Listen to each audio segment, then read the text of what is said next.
So, the 7th episode of the Ahsoka show released, and here's my thoughts. Well, first we gotta remember that this is the last episode before the finale. So this episode was supposed to set up something interesting and amazing, and well, it doesn't really do that. I mean, there were some cool things. I like seeing Ezra again, I like seeing Ezra fight. Well, he kinda didn't fight, so he tells Sabine that he doesn't need a weapon.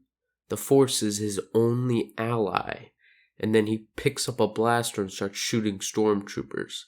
I think that maybe he knows that those stormtroopers aren't alive. There was this rumor of this undead army of dead stormtroopers that were resurrected by the witches. So maybe he knows they are dead, and that's why he's shooting them. But it really doesn't line up, and that just seems like a little plot hole that Dave Filoni must have overlooked. My biggest problem with this episode is a problem I've had with the majority of the episodes, and that's that the pacing is really bad. The pacing for episodes 1, 2, 3, 4, and 5 were all really bad. The only exception was the last episode. I think the last episode was actually paced really well. The problem with this episode was that we spent around 10 minutes with Hera in this meeting to see if she should get her general title taken away and lose all her power in the government, and it just really didn't make sense. I mean, this length should have been cut down a lot. This certainly wasn't necessary, and wow, we got to see C-3PO again. Well, we've seen C-3PO in almost every single Star Wars production, and while I love to see him again, it really wasn't necessary. This whole Hera thing could have been a 2-minute, 3-minute scene. It didn't need to be this whole 7, 8, 9-minute scene of just arguing between senators. This is not the show for that. Maybe the Rangers of the New Republic show that got canceled, but this is the Ahsoka show, and this shouldn't happen. I was kind of hoping that this entire episode would be focused on the New Beyond, and that kind of upset me that episode 7 has about 8 minutes of just stupid politics that don't matter. But now let's talk about the actual New Beyond that we see. So when Ahsoka gets there, there's mines everywhere. I don't know if those mines were just placed, because if they were just placed, that wouldn't exactly make sense. Why wouldn't they just send an entire fleet to scope around the planet? Maybe they don't have the ships to spare, and I guess that would make sense because Thrawn has been stranded for so long. So maybe he just had an extra 100 mines to place in the perfect spot where Ahsoka would be.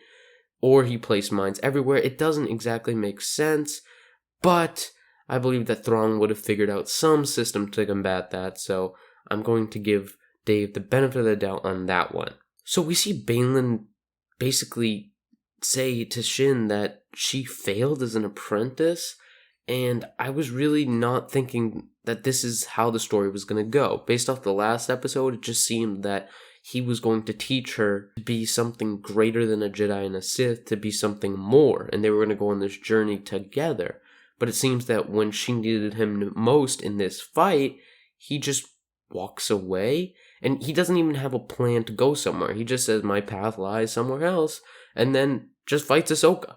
He could have fought against Sabine and Ezra, but he just chooses not to, chooses to fight Ahsoka, and I don't know where he's going, and I don't know if that's going to be resolved in the finale. Now, their fight was okay. I still think Baylan's an amazing fighter, but I just don't exactly like the choreography of that fight, and there's been some bad choreography. Some fights have been good, Ahsoka and Baylan's previous fight was great, but I just don't think most of the fights are actually choreographed very well. They don't seem intense. They don't seem like they have high stakes. And then we see Shin versus Sabine and Ezra, and that was just, kind of lame. It was just Ezra kind of pushing around with this weak force power, which doesn't really make sense, because if he's been on this planet for 10 years, and the only thing he's been doing is using the Force, you'd expect him to be a little bit better at it. I also think that he should take his lightsaber back, and I know that he says the Force is his ally, and maybe he's found this new spiritual side to him, that he doesn't need a weapon, that he's greater than that, but I really don't care. I want to see lightsabers, and people might get mad at that. Oh, people only like lightsabers, they only like blasters, they only like explosions.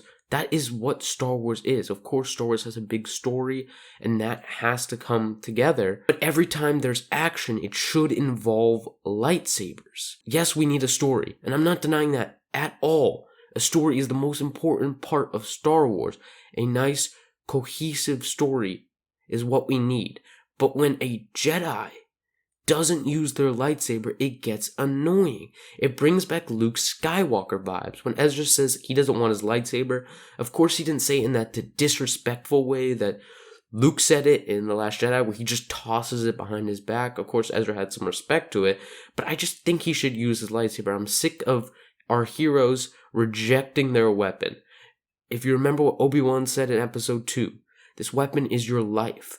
These Jedi's whole life revolves around their lightsaber, and I don't understand why Ezra wouldn't take the lightsaber. Now, all these fights conclude. Ahsoka runs away because she's not strong enough. I honestly believed that Ahsoka would win the second fight against Balin, but I kind of like this idea that Ahsoka ran away. Now, Shin runs away as well, and Ahsoka chooses not to harm her. However, there was an interesting thing at the end.